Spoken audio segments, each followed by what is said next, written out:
جو لوگ کام کر رہے ہیں سعودی عرب اور یہاں عمان اور یہ کویت اور یو اے ای میں، یہ لوگ تو پی ایم ایل این کے سپورٹر ہیں، لیکن وہ جو زیادہ پڑھے لکھے یا ہائی فائی بزنس جابز کرتے ہیں امریکہ میں اور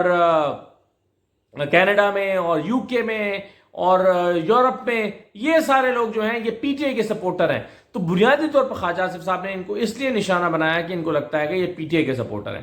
تو یہ بڑے افسوس کی بات ہے میرا خیال ہے کہ جو آج خواجہ آصف صاحب نے کی ہے۔ اچھا، دوسری بات جو ہے وہ، اور خواجہ آصف صاحب نے دیکھیں آج انہوں نے یہ بھی کہا کہ مطلب ایک اور سٹیٹمنٹ بھی ان کی طرف سے سامنے آئی ہے جس میں وہ کہتے ہیں کہ جو انہوں نے پارلیمنٹ میں اساتذہ کے بارے میں کہا، جو کالج کے جو وائس چانسلرز ہیں یونیورسٹیز کے، ان کے بارے میں کہا کہ یہ ڈکیت ہیں۔ اس پر پھر انہوں نے خط لکھا ہے اسپیکر صاحب کو کہ انہوں نے ہماری توہین کی ہے۔ تو خواجہ آصف صاحب کی اپنی کیا ہسٹری ہے وہ میں آپ کو ایک ویڈیو میں بتا چکا ہوں، ابھی اس کا میں نے پچھلے دنوں لنک بھی ڈالا تھا دوبارہ، اور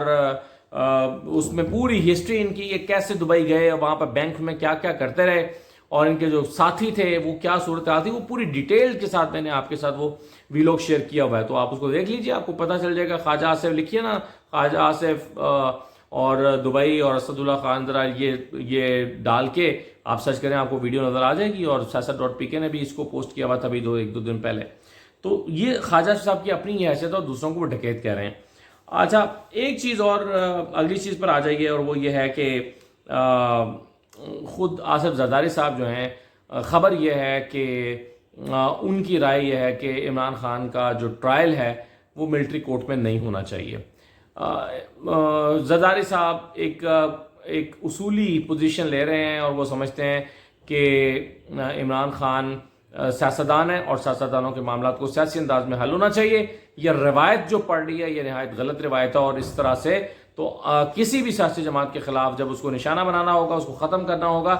اور اس کو جو ہے وہ جب آپ نے کرش کرنا ہوگا تو یہ حربہ استعمال کیا جائے گا، اس لیے اس راستے پر نہیں جانا چاہیے۔ تو شنید یہ ہے کہ آصف زرداری صاحب اس کی مخالفت کر رہے ہیں، اور خطرہ یہ ہے کہ اگر آنے والے دنوں میں عمران خان کے خلاف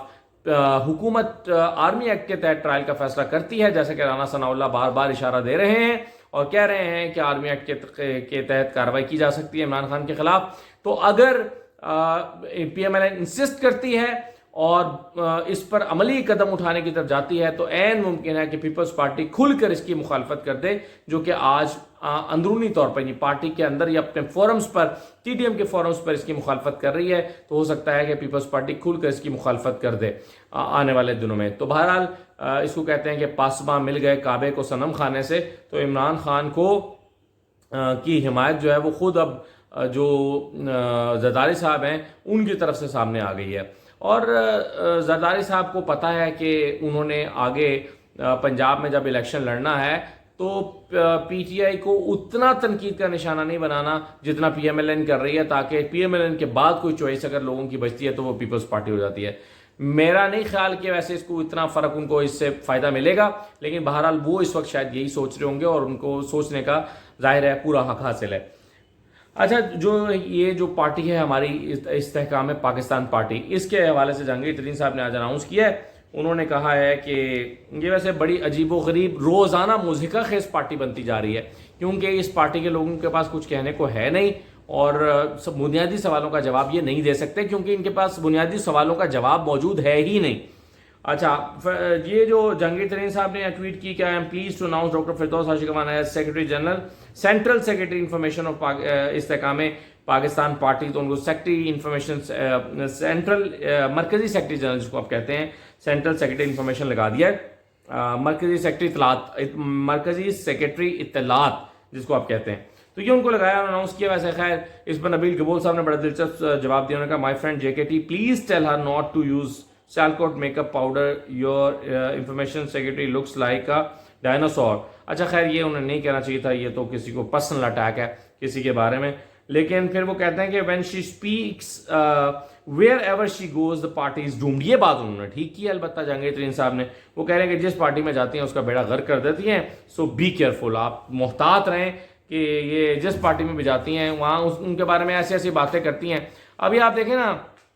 کچھ دن پہلے یہ ان کو اب ہماری جو مریم نواز صاحب ہیں ان کو راجکماری کہتی رہتی تھی ہر وقت، یہ راجکماری ہیں، یہ ہیں، یہ کرپٹ ہیں، یہ ڈاکو ہیں، یہ چور ہیں،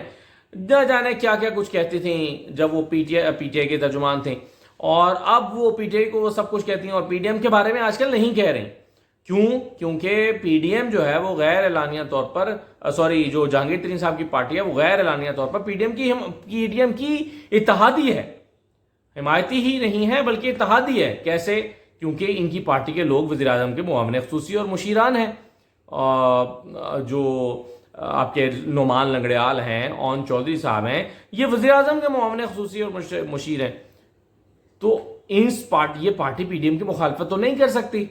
تو اس لیے اب یہ جاب کی نیچر چینج ہو گئی ہے فردوس حاشقوان صاحبہ کی. اچھا دیکھیں، بنیادی سوال جیسا میں نے بھی کہا کہ بنیادی سوالوں کے جواب استحکام پارٹی نہیں دے پا رہی، کیونکہ ان سوالوں کے جواب ابھی ان کے پاس ہیں ہی نہیں، کیونکہ یہ فیصلہ ابھی انہوں نے کیا ہی نہیں ہے. مثلا ان کا سیاسی مخالف کون ہے ان کو نہیں پتا. الیکشن میں جب اتریں گے کیا پی ڈی ایم کی مخالفت کرنی ہے یا تحریک انصاف کی کرنی ہے ان کو نہیں پتا، ان کا مخالف کون سا ان کو نہیں پتا. اب بنیادی سوال یہ ہے کہ آپ نے چلے پنجاب میں الیکشن لڑنا ہے اور آپ کہتے ہیں انڈیپینڈنٹ لڑنا ہے، تو پھر آپ کو دونوں کی مخالفت کرنی پڑے گی، پی ٹی آئی کی بھی، پی ایم ایل این کی بھی. لیکن یہ پیپلز پارٹی، یہ سوائے دو لوگوں کے، فردوس حاشقوان اور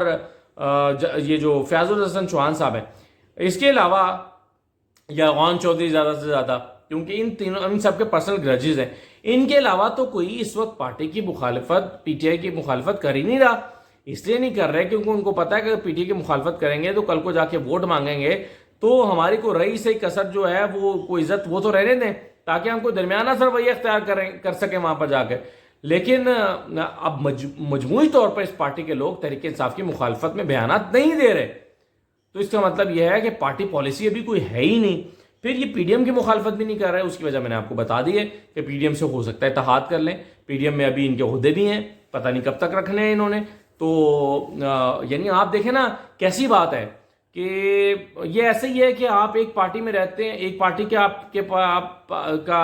عہدے دار ہوں اور دوسری پارٹی کے ٹکٹ سے آپ الیکشن لڑ رہے ہو. یہ تو بالکل ایسے ہی ہے. یہ بالکل ایسے ہی ہے کہ میں 92 میں پروگرام کرتا ہوں لیکن میں کل کو کسی اور چینل پہ جا کے پروگرام ہوسٹ کرنا شروع کر دوں 92 کے پلیٹ فارم پر رہتے ہوئے ہی. تو اس طرح تو نہیں ہو سکتا. اب یہ استحکام پاکستان پارٹی میں ہے لیکن وہاں کے مشیر ہیں، وزیر اعظم کے معاون خصوصی بنے ہوئے ہیں. تو بھائی آپ معاون خصوصی ہیں اور اس پارٹی کے آپ کرتا دھرتا ہے، تو یہ دونوں چیزیں سازت کیسے ہو سکتی ہیں؟ تو یہ کنفیوژن جو ہے وہ ان کی بالکل جو ہے وہ ختم نہیں ہو رہی. پھر پی ڈی ایم کی مخالفت اگر یہ کریں گے، مخالفت نہیں کریں گے یعنی پی ڈی ایم کی حمایت میں کھڑے ہوتے ہیں تو ان کو ایک ٹکے کا ووٹ نہیں ملنا. ووٹ ویسے بھی نہیں ملنے ہیں پی ڈی ایم کو، کیونکہ آج دیکھیں نا طلعت صاحب آج گئے، آج ان کا پروگرام شاید چلا ہے، طلعت حسین صاحب کا، جیلم گئے ہیں. تو آج بھی لوگ کہہ رہے ہیں کہ ووٹ ہم نے پی ٹی آئی کو دینا ہے، ووٹ ہم نے پی ٹی آئی کو دینا ہے. وہ الگ بات ہے کہ ووٹ پی ٹی آئی کو ڈلیں اور اس کے بعد ڈبوں سے نکلے کچھ اور، کیونکہ جو پارٹی کو اس حد تک لے جا رہے ہیں وہ پھر ڈبوں کا بھی بندوبست کریں گے. وہ علیحدہ بات ہے کہ وہ پی ٹی آئی کو جیتنے دیں یا نہ جیتنے دیں، کہ ووٹ جو ڈلیں گے وہ پی ٹی آئی کو ڈلیں گے پنجاب میں. یہ بات خود پی ٹی آئی کے سیاسی مخالفین بھی مان رہے ہیں، خود چودھری سرور مان رہے ہیں اور لوگ مان رہے ہیں. تو یہاں پر اگر آپ پی ڈی ایم کی پی ٹی آئی کی مخالفت کرتے ہیں اور پی ڈی ایم کی نہیں کرتے تو آپ کیسے سروائیو کریں گے یہ مجھے نہیں پتا. تو یہ صورتحال ہے جی اس وقت. اور اس میں